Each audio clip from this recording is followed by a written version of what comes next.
तो इस वीडियो में हम लोग बात करने वाले हैं आईसीएसई क्लास 10 मैथमेटिक्स के पेपर पैटर्न की फॉर द ईयर 2026 एग्जामिनेशन। और यहाँ पे हम स्ट्रैटेजी की बात करेंगे कि कौन कौन से चैप्टर्स हमें अच्छे से तैयार करने हैं, और साथ में यहाँ पे हम स्पेसिमेन क्वेश्चन पेपर के एमसीक्यू वाले पोर्शन को भी सॉल्व कर रहे होंगे। तो हम देखेंगे किस टाइप के क्वेश्चन इस बार आ रहे हैं, बिकॉज जनरली तुमने अगर बाकी सब्जेक्ट्स के क्वेश्चन पेपर देखे होंगे तो तुम्हें आइडिया लग गया होगा दैट इस बार अंडरस्टैंडिंग बेस्ड क्वेश्चन ज्यादा पूछे जा रहे हैं। तो हम ये भी डिस्कस करेंगे कि मैथ्स में भी यही चीज होने वाली है, क्या मैथ्स में ट्रेडिशनल क्वेश्चन से हटके भी क्वेश्चंस पूछे जाएंगे या नहीं। तो इन सब चीजों की हम बात करेंगे इस वीडियो में। तो चलो स्टार्ट करते हैं। तो सबसे पहले यहाँ पे हम देख लेते हैं अपना पेपर का पैटर्न। तो पेपर का पैटर्न हमारा कुछ इस तरह है। टोटल हमारा 80 मार्क्स का पेपर होता है, 3 आवर्स का होता है यहाँ पे बाकी पेपर्स के मुकाबले। तो 3 आवर्स का टाइम हमारे पास में है, एंड इसके अलावा 15 मिनट शुरुआत में रीडिंग टाइम तुम्हें मिल जाता है। तो उस रीडिंग टाइम में तुम्हें क्या करना है, अब देखो section A and section B, दो सेक्शन यहाँ पे है। सेक्शन ए तुम्हारा कंपलसरी सेक्शन है 40 मार्क्स का, बट सेक्शन बी तुम्हारा कंपलसरी नहीं है, उसमें कोई से 4 क्वेश्चंस तुम्हें अटेम्प्ट करने हैं। तो जो 15 मिनट रीडिंग टाइम तुम्हें मिलेगा वो तुम्हें कहाँ स्पेंड करना है, इसी सेक्शन बी में चूज करने के लिए दैट यहाँ पे कौन से क्वेश्चंस तुम्हें करने हैं।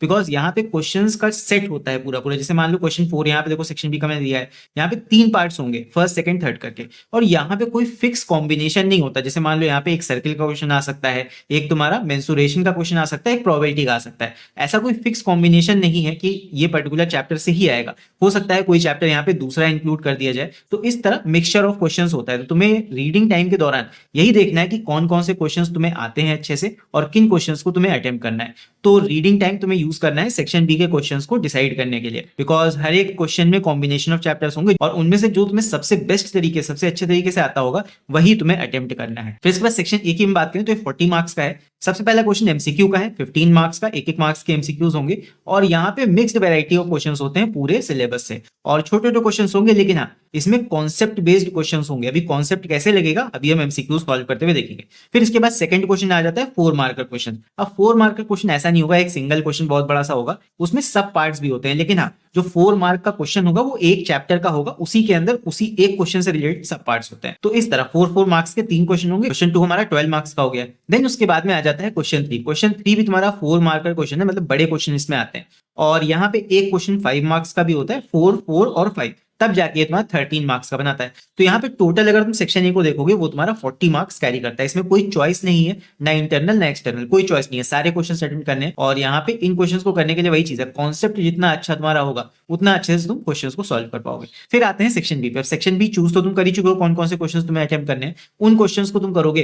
एंड यहाँ पे कोई फिक्स चैप्टर कॉम्बिनेशन नहीं है, मैं बता चुका हूँ। सो फिक्स चैप्टर कॉम्बिनेशन ना होने का एक तो नुकसान है, ज्योग्राफी में तो हम डिसाइड कर सकते हैं कि ये चैप्टर हमें पढ़ के जाने हैं, लेकिन मैथ्स में ऐसा कोई ऑप्शन नहीं है, चैप्टर तो तुम्हें सारे पढ़ने पड़ेंगे। अब हाँ ये अलग बात है, कई बच्चे कहते हैं सर ये चैप्टर टफ है तो वो छोड़ के चले जाते हैं, बट मैं राय नहीं देता हूँ कोई भी चैप्टर तुम छोड़ के जाओ। अगर टफ लग रहा है तो मिनिमम कुछ क्वेश्चन जो इंपॉर्टेंट टाइप के हैं वो तो तुम्हें आने चाहिए उस चैप्टर से, बिकॉज उसी टाइप के क्वेश्चन आते हैं हर साल।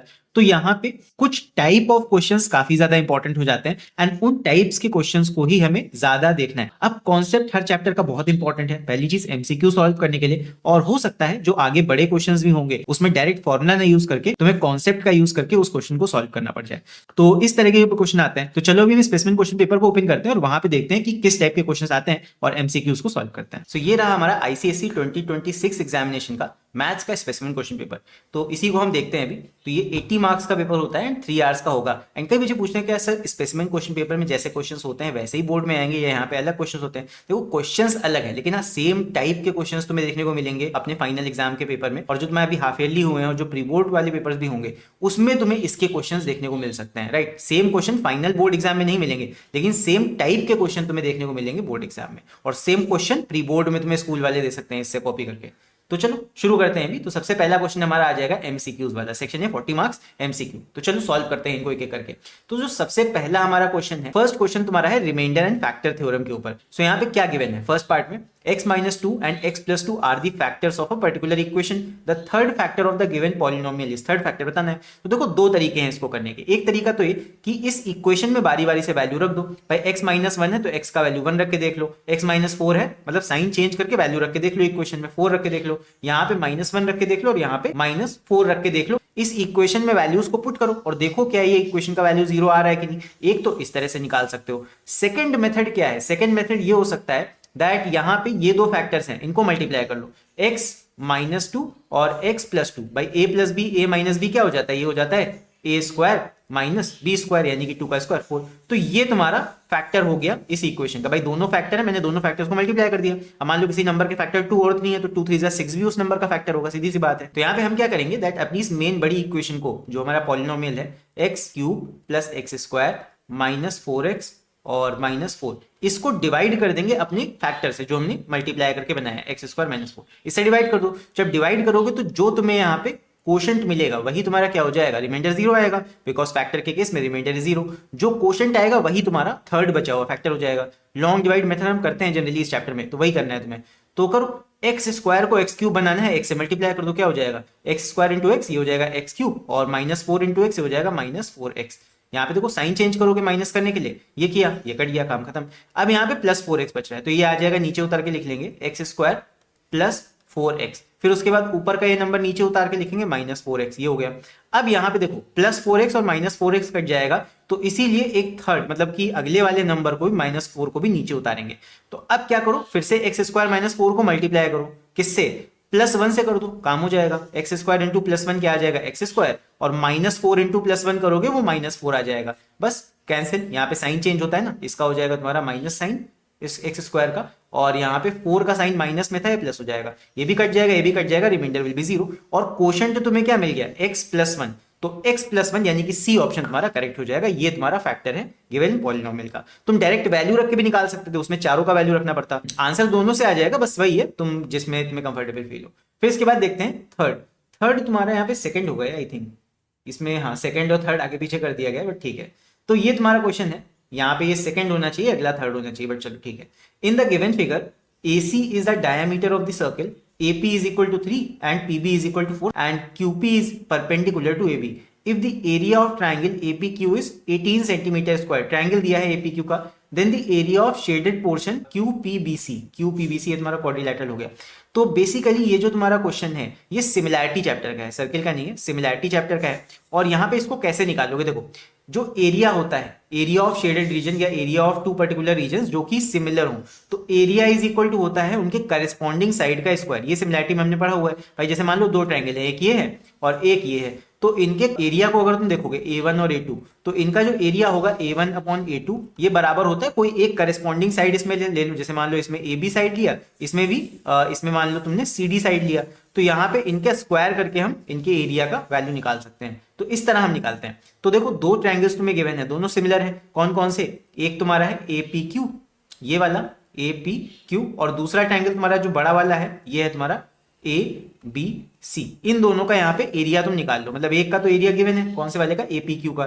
तो APQ का एरिया तुम्हें गिवन है, यहाँ पे हो जाएगा A1 अपॉन A2, और यहाँ पे लिख दोगे करस्पॉन्डिंग साइड्स का स्क्वायर। तो करस्पॉन्डिंग साइड इसमें से कौन सा ले सकते हो, PQ करस्पॉन्ड कर रहा है BC को, तो यहाँ पे PQ हो जाएगा। और यहाँ पे एक्चुअली तुम्हें ये पता नहीं है PQ, तो जो साइड पता है उसको लो, साइड तुम्हें ये पता है, तो यहाँ पे ले लो AP ऊपर, AP का स्क्वायर, और बड़े वाले ट्रायंगल का साइड क्या हो जाएगा, AB हो जाएगा, यानी कि AB का स्क्वायर। ये हमारा यहाँ पे इक्वेशन बन गया।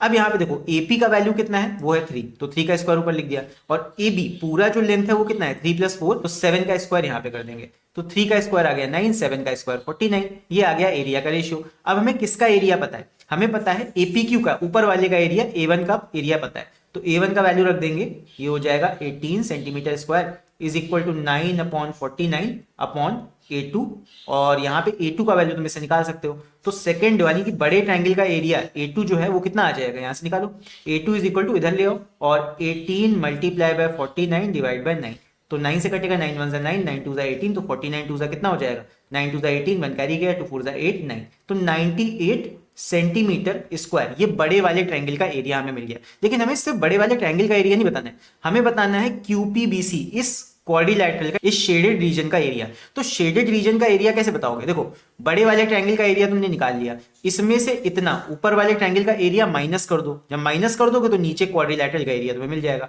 आई होप इतना समझ पा रहे हो, 9th क्लास में ऐसे क्वेश्चन होते थे एरिया निकालने के। तो क्या करना है, बड़े वाले ट्रायंगल में से यानी कि A2 में से A1 माइनस कर दो, बड़े वाले ट्रायंगल में से छोटे वाले ट्रायंगल का एरिया माइनस कर दो, बस यहाँ पे निकल आएगा। तो बड़े वाले ट्रायंगल का एरिया हमने निकाला 98, छोटे वाले ट्रायंगल ऊपर वाले ट्रायंगल का एरिया हमें गिवन था पहले से, वो था 18, तो 98 माइनस 18 कर लो, कितना आ जाएगा, ये आ जाएगा 80 सेंटीमीटर स्क्वायर, यानी कि सी ऑप्शन करेक्ट हो जाएगा। इस तरह इसको निकाल लेंगे। थोड़ा सा टफ था, थोड़ा सा यहाँ पे अगर तुम्हें कॉन्सेप्ट आता होगा सिमिलैरिटी में एरिया वाला, तभी तुम इसको निकाल पाओगे, राइट। तो इस तरह के क्वेश्चंस भी आ सकते हैं। तो अंडरस्टैंडिंग एंड एनालिसिस देखो यहाँ पे गिवन है, इस टाइप के क्वेश्चन भी एमसीक्यू में आएंगे। एमसीक्यू में ऐसे हैं तो आगे भी ऐसे क्वेश्चंस होंगे बड़े क्वेश्चंस में।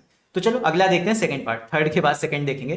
तो यहाँ पे क्वेश्चन है, Radha deposited 400 per month in a recurring deposit account for 18th month. तो एन का वैल्यू दिया हुआ है 18, n इज इक्वल टू 18, और प्रिंसिपल अमाउंट जो हम पर मंथ दे रहे हैं वो 400 रुपए दिया हुआ है। तो हमसे क्या पूछा है, the qualifying sum of money for the calculation of interest. तो पूछा क्या है एक्चुअली, देखो जब इंटरेस्ट निकालते हैं तो कैसे निकालते हैं, यहाँ पे निकालते हैं p इंटू n+1, और यहाँ पे आ जाता है बाय 2 × 12, और यहाँ पे मल्टीप्लाई बाय r अपॉन 100 कर देते हैं। तो बेसिकली जो ये तुम्हारा है p into n+1 divide by 2 × 12, ये तुम्हारा प्रिंसिपल अमाउंट होता है, ठीक है। और डिवाइड बाई 12 भी नहीं करेंगे एक्चुअली, बिकॉज जो रेट होता है उसको डिवाइड करा जाता है, यहाँ पे सिर्फ n+1 डिवाइड बाई 2, ये हम निकालेंगे। यही तुम्हारा क्या हो जाएगा, यही है qualifying sum of money.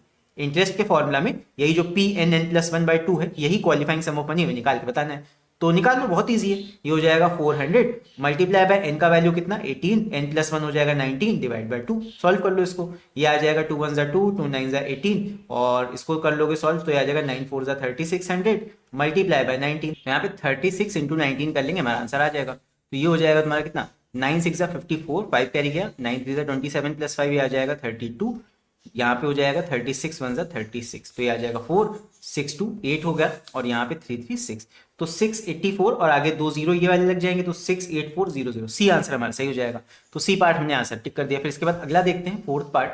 So fourth part हमारा जो है, in the given diagram the radius of the circle with centre O is 3 centimetre, PA and PB are the tangents to the circle which are at right angle. तो tangent right angle पे होते हैं। तो यहाँ पे given है the length of OP हमसे पूछा गया एक्चुअली, तो हमें OP का वैल्यू बताना है, यानी कि इस चीज का वैल्यू बताना है। तो यहाँ पे सीधी सी बात पाइथागोरस थ्योरम लगेगा।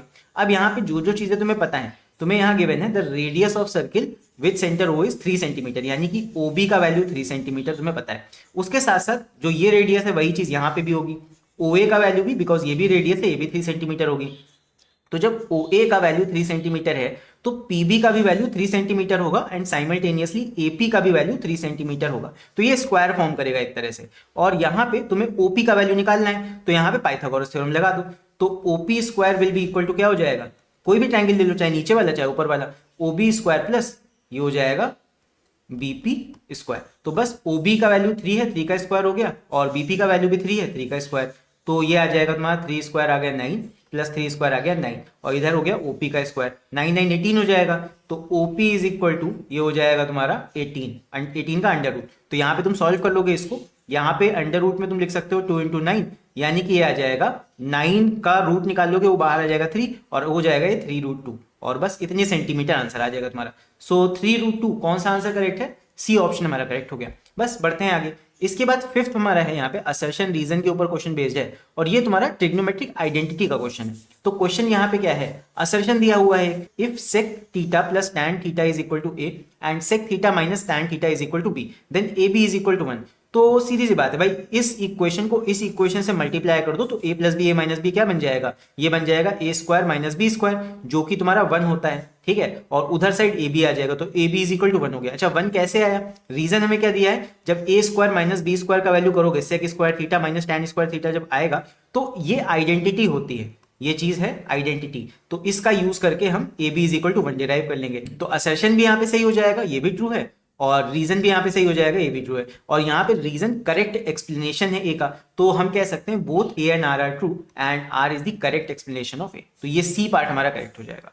फिर इसके बाद देखते हैं अगला सिक्स्थ। तो सिक्स्थ हमारा मेंसुरेशन का क्वेश्चन है, इसको देखते हैं। A solid sphere is cut into 2 identical hemispheres. तो एक तुमने स्फीयर लिया और इसको 20 से कट कर दिया, 2 हेमिस्फीयर यहाँ पे निकल के आ गए। तो यहाँ पे क्वेश्चन क्या करा गया है, क्वेश्चन ऐसे है, असर्शन है the total volumes of 2 hemisphere is equal to the volume of original sphere. तो वॉल्यूम में तो कोई चेंज नहीं आएगा बिकॉज तुमने मटेरियल हटाया नहीं है। तो ये तो ट्रू गिवन है, लेकिन अगर रीजन को तुम पढ़ोगे तो रीजन में क्या गिवन है, द टोटल सरफेस एरिया में चेंज आएगा of two hemispheres together is equal to the surface area of original sphere. यहाँ पे सरफेस एरिया में अंतर क्यों आएगा, बिकॉज जब तुम हेमिस्फेयर कट कर रहे हो तो उसमें जो ये मिड का ये बीच का हिस्सा तुम्हें दिख रहा है, ये बीच के हिस्से में ये एक्स्ट्रा एरिया नीचे भी और ऊपर दोनों जगह पे ये एक्स्ट्रा एरिया तुम्हारा बन जाएगा। सो इसीलिए एरिया सेम नहीं होगा दोनों का, एरिया सरफेस एरिया चेंज हो जाएगा। तो हम कह सकते हैं कि रीजन हमारा फॉल्स दिया हुआ है, तो यहाँ पे ए तो सही है लेकिन रीजन गलत है, तो A is true while R is false, A option correct हो जाएगा। अगला देखते हैं 7। So given that the sum of the squares of the first 7 natural numbers is 140, then their mean is, mean पूछा है, एवरेज पूछा है, स्टैटिस्टिक्स का क्वेश्चन है, डायरेक्ट क्वेश्चन है। तो मीन कैसे निकालते हैं, मीन और एवरेज इज इक्वल टू, भाई टोटल वैल्यू ले लो 140 divide by the number of terms कितने हैं, फर्स्ट 7 नेचुरल नंबर्स का सम ले रहे थे तो 7 से डिवाइड कर दो, कितना आ जाएगा 20, बच्चों वाला सवाल, ए ऑप्शन करेक्ट हो जाएगा। फिर इसके बाद अगला 8 प्रोबेबिलिटी का क्वेश्चन है, a bag contain 3 red and 2 blue marbles. A marble is drawn at random. The probability of drawing a black marble. तो जब बैग में ब्लैक मार्बल है ही नहीं तो उसके निकलने की प्रोबेबिलिटी कितनी, जब किसी चीज की प्रोबेबिलिटी एकदम नहीं होती, मतलब वो आ ही नहीं सकता, देन द प्रोबेबिलिटी इज 0। तो यहाँ पे ए ऑप्शन करेक्ट हो जाएगा। बढ़ते हैं आगे, अगला पार्ट है 9th। If matrix A is equal to -1 2 and matrix B is 3 4, then the matrix AB is equal to, तो यहाँ पे दो मैट्रिक्स मल्टीप्लाई करनी है, 1 -1 और 2, और यहाँ पे इसको मल्टीप्लाई करना है 3 4 से। तो इसका ऑर्डर कितना है, ये तुम्हारा एक रो है 2 कॉलम है, तो इसका ऑर्डर है 1 क्रॉस 2 का। सेकंड मैट्रिक्स क्या है, सेकंड मैट्रिक्स में 2 रो है 1 कॉलम है, तो इसका ऑर्डर है 2 क्रॉस 1 का। तो दोनों का जो एंड वाला और फ्रंट वाला ऑर्डर है दोनों मैट्रिक्स में वो सेम है, तो मल्टीप्लिकेशन पॉसिबल है। कभी कभी मैट्रिक्स मल्टीप्लिकेशन पॉसिबल ही नहीं होता है उनके ऑर्डर की वजह से, लेकिन यहाँ पे पॉसिबल है। पहले वाले का कॉलम और सेकंड वाली मैट्रिक्स का रो सेम होना चाहिए, तो वो तो सेम आ रहा है। फाइनल मैट्रिक्स किस ऑर्डर की होगी, यहां से पहला वाला टर्म उठाओ और यहां से लास्ट वाला, 1 क्रॉस 1 की होगी, सिर्फ इसमें एक एलिमेंट होगा फाइनल मैट्रिक्स में। कैसे निकालेंगे देख लो भाई, इसमें रो ले लो पहली वाली में, इस तरह चलना है, और दूसरी वाली मैट्रिक्स में कॉलम वाइज चलना है, तो बस मल्टीप्लाई करना शुरू करो। ये हो जाएगा -1 × 3 प्लस हो जाएगा 2 × 4, उधर का सेकंड नीचे का, यहां से कॉलम से सेकंड वैल्यू ले लेंगे, तो ये हो गया। अब बस इसको सॉल्व कर लो, -1 3 हो जाएगा -3 प्लस 2 4 8, तो -3 + 8 कितना आ जाएगा, ये आ जाएगा हमारा 5 वैल्यू। तो बस कौन सा आंसर हो जाएगा, सी ऑप्शन करेक्ट हो जाएगा हमारा।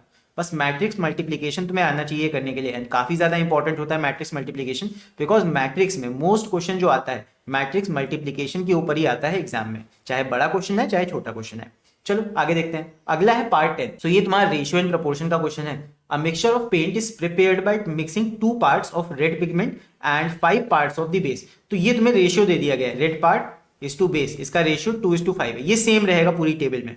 तो यहाँ पे टेबल दिया है, using the given information in the following table find the values of A B C to get the required mixture of paint. तो करना क्या है, देखो रेशियो सेम रहना है, ये जो 2:5 का रेशियो दिया है ये पूरे में सेम रहना है, तो प्रपोर्शन बनाओ, दो रेशियोज को कंपेयर करो और एबीसी का वैल्यू निकाल लो बारी बारी से। तो पहली बार क्या करो, 2/5 को वैल्यू को इक्वल रख दो 4/a के, यहाँ से वैल्यू निकालो, यहाँ से a का वैल्यू क्या निकल जाएगा, a इधर आ जाएगा 4 यहाँ पे 5 मल्टीप्लाई में आ जाएगा ऊपर इस साइड, और ऊपर मल्टीप्लाई में और 2 नीचे डिवाइड में आ जाएगा। तो सॉल्व कर लो, 2 2 4 कट जाएगा और ये आ जाएगा तुम्हारा 2 5 10, a का वैल्यू 10 आ गया। इसी तरह b का भी वैल्यू निकाल सकते हो, ये हो जाएगा 2/5 इज इक्वल टू, अब इसको b/12.5 से निकालो, b/12.5 यहाँ से वैल्यू निकालेंगे तो b का वैल्यू आ जाएगा 2/5 और 12.5 उधर जाएगा मल्टीप्लाई में ऊपर, ये पॉइंट हटेगा नीचे 10 लगेगा, 2 से काट दो, 2 1 2 2 5 10 और 5 1 5 और 25 5 125, 5 1 5 कटेगा, 5 5 25, तो b का वैल्यू कितना आ गया, 5 आ गया, तो b का वैल्यू 5 हमें मिल गया। फिर उसके बाद में c का वैल्यू निकालने के लिए 6/c को 2/5 से कंपेयर करो, तो 2/5 is equal to 6/c, c का वैल्यू उधर ऊपर जाएगा, ये हो जाएगा 6 divide by 2 multiply by 5, solve कर लो इसको, 2 3 6 और 3 5 15, तो c का वैल्यू 15 आ गया। तो c का वैल्यू 15, b का वैल्यू 5, a का वैल्यू 10, कौन सा ऑप्शन सही हो जाएगा, डी ऑप्शन हमारा करेक्ट हो जाएगा। बस इसके बाद बढ़ते हैं अभी 11th पार्ट की तरफ। तो इस तरह भी क्वेश्चन आ सकता है रेशियो प्रोपोर्शन का टेबल बेस्ड, इस टाइप का क्वेश्चन तुम्हें देखने को मिल सकता है, काफी इंपॉर्टेंट है। इसके बाद देखते हैं 11th वाला। सो 11th है, an article which is marked ₹1200 is available at a discount of 20%. At the rate of GST is 18%. The amount of SGST तुमसे पूछा है। तो पहली चीज तो ये देख लो कि टोटल GST 18% है, तो SGST उसका आधा हो जाएगा, कितना 9% हो जाएगा। अब ये 9% लगेगा किस पे, ये तुमको देखना है। MRP पे नहीं लगता, जो मार्क प्राइस है उस पे नहीं लगेगा, उसमें डिस्काउंट हम निकालेंगे और डिस्काउंट होने के बाद में वो कितने में बिक रहा है उस पे लगेगा SGST। तो डिस्काउंट कर लो, तो डिस्काउंट कैसे निकालोगे, 1200 माइनस 20/100 इंटू 1200, मतलब 1200 में से 20% उसका माइनस कर दो डिस्काउंट, बस इसको निकाल लो।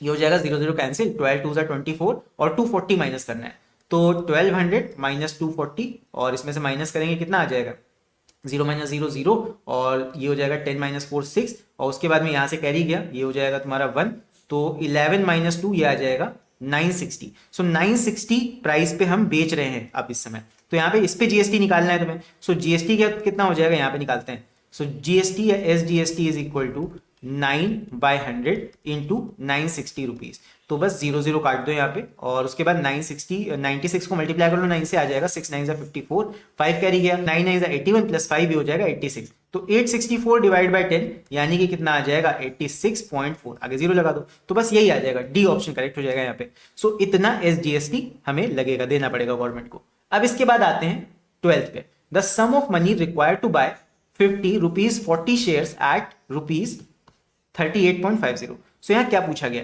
कि the sum of money required to buy 50, ये तुम्हें नंबर ऑफ शेयर्स दे रखा है, अच्छा रुपीज 40 शेयर्स ये उसका नॉमिनल वैल्यू है, लेकिन इतने पे मिलते नहीं है शेयर, मिलते किस पे है, मार्केट वैल्यू पे। मार्केट वैल्यू इस समय शेयर का कितना हो रखा है 38.50। एक कहने का तरीका होता है, अब शेयर का ओरिजिनल प्राइस है, नॉमिनल वैल्यू कुछ भी हो सकता है, मान लो लाखों रुपए हो, लेकिन इस समय उसका वैल्यू क्या है, उतने पे ही हम खरीदते हैं, मार्केट वैल्यू पे हम खरीदते हैं। तो कितने पे हम 50 शेयर्स खरीद पाएंगे, 38.50, ये तुम्हारा एक का प्राइस है, इसको 50 से मल्टीप्लाई कर दो आ जाएगा आंसर। सो 38.50 या जीरो ना भी लगाओ कोई दिक्कत नहीं है, और इसको मल्टीप्लाई करना है हमें 50 से। कैसे सॉल्व होगा, पॉइंट हटाओ, नीचे 2 जीरो लगा दो, एक जीरो इससे कटेगा, एक जीरो इससे कटेगा, तो यहाँ पे 5 से मल्टीप्लाई कर दो 385 को, तो आ जाएगा 5 5 25, 2 कैरी गया, 8 5 40, 2 ऐड होके 42 हो जाएगा, 4 कैरी गया, 5 3 15 प्लस 4 1925। कौन सा ऑप्शन, सी ऑप्शन करेक्ट हो जाएगा यहाँ पे। सो आई होप पहला क्वेश्चन भी समझ गए होगे, शेयर्स एंड डिविडेंड का बहुत ही सिंपल सा क्वेश्चन था, कॉन्सेप्ट समझना था। अगर किसी बच्चे ने अगर मान लो नॉमिनल वैल्यू से मल्टीप्लाई करके निकाल लिया तो वैल्यू गलत आ जाएगा। सिंपल है, मार्केट से शेयर खरीदने के लिए तुम्हें मार्केट प्राइस का या मार्केट वैल्यू का यूज करना था बस। इसके बाद देखते हैं the roots of quadratic equation X square minus 1। Roots निकालने हैं, बहुत ही सिंपल सा सवाल है। तो एक्स स्क्वायर माइनस 1 0 के बराबर है, X square will be equal to 1 जाके उधर प्लस का 1 हो जाएगा। अच्छा जब भी हम स्क्वायर को सॉल्व करते हैं, जब इस तरह का वैल्यू आ जाता है हमारे पास में, तो जब भी तुम स्क्वायर को दूसरी तरफ ट्रांसफर करोगे तो एक चीज याद रखना, यहाँ पे अंडर रूट तो लगाओगे 1 का, साथ में प्लस माइनस भी लगा देना, ठीक है। तो यहाँ पे 1 तुम्हारा प्लस का भी हो सकता है माइनस का भी हो सकता है, यानी कि प्लस माइनस 1। तो कौन सा ऑप्शन करेक्ट हो जाएगा, डी ऑप्शन करेक्ट हो जाएगा। ये चीज बच्चे भूल जाते हैं कि जब भी स्क्वायर को सॉल्व करोगे दूसरी तरफ स्क्वायर रूट को ले जाओगे, तो जो रूट वाला टर्म आता है वो तुम्हारा पॉजिटिव भी हो सकता है और निगेटिव भी हो सकता है, तो दोनों केसेस सही हो जाएंगे, डी ऑप्शन करेक्ट हो गया। अब इसके बाद अगला 14, which of the following equations represent a line equally inclined to the axis. तो इक्वली इंक्लाइंड मतलब यहाँ पे क्या है कि X axis Y axis line ऐसा होना चाहिए, मतलब यहाँ पे जो एंगल है 45 डिग्री होनी चाहिए, यानी कि जो तुम्हारा tan थीटा है, tan theta is equal to tan 45 यानी कि 1, तो tan थीटा का वैल्यू 1 होना चाहिए। यहाँ पे स्लोप यानी कि तुमसे कितनी गई, स्लोप की वैल्यू 1 होनी चाहिए। तो कौन सी वाली लाइन का स्लोप 1 है, हर एक का यहाँ पे स्लोप देख लो। अच्छा इसको स्लोप इंटरसेप्ट फॉर्म में चेंज करो, तो ये हो जाएगा 3y इधर ले आएंगे, 3y is equal to 2x plus 7, तो y is equal to 2/3, slope तो नहीं आएगा इससे, इसमें स्लोप हमें नहीं मिला। देखो y is equal to mx plus c form में कन्वर्ट करो, और ये देखो किसमें तुम्हारा m का वैल्यू 1 है, वही तुम्हारा इक्वली इंक्लाइंड टू हो जाएगा।